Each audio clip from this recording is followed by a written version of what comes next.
I can't believe it happened to me. I am the most cynical person in the world when I hear about these things. Even savvy seniors like Patricia are in for a shock. She discovered just how sophisticated scams are today. The day that this incident occurred, I was in a hurry, and I was trying to contact Comcast about discontinuing a digital box. So I got on the computer and looked it up on Google, which is what I do occasionally, when I'm trying to find a phone number.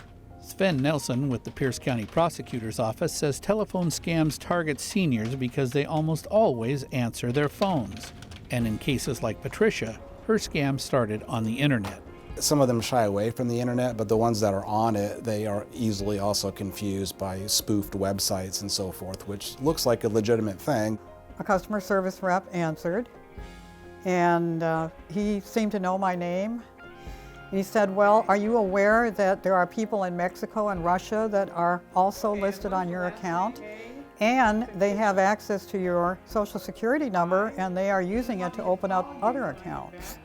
I kind of went into panic mode, and I said, how is this possible? Just because a scammer calls you and tells you that your number's in jeopardy, that's often them fishing for that information. Well, let me verify your social security number. Can you give it to me?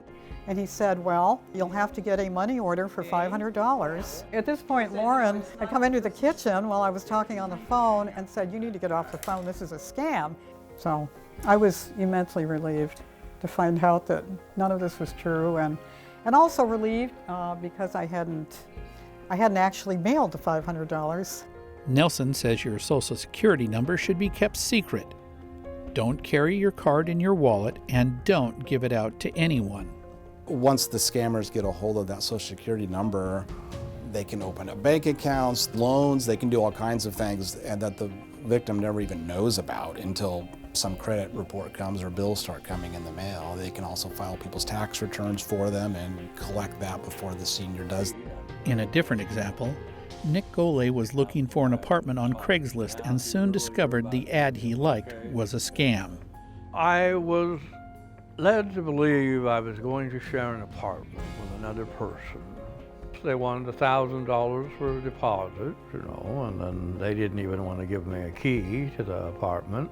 And further investigation, we discovered that the apartment really did not exist. Don't delay. Once you've figured out something is wrong, take the steps that day. I felt that this must be something that is happening to a lot of senior citizens who are being taken advantage of because we have low income and because we're old, and because we're old, people think that we're stupid. There's a lot of embarrassment that happens when you're scammed, and nobody wants to admit that to their family. Some family members think, well, what's wrong with mom or dad? Why are they not thinking clearly at this point? And so that just makes it worse, and so they hide it. And then the scammers keep scamming, because once they have a little bit of taste of the money coming in, they're going to keep at it. Greg McClellan for Aging Wisely.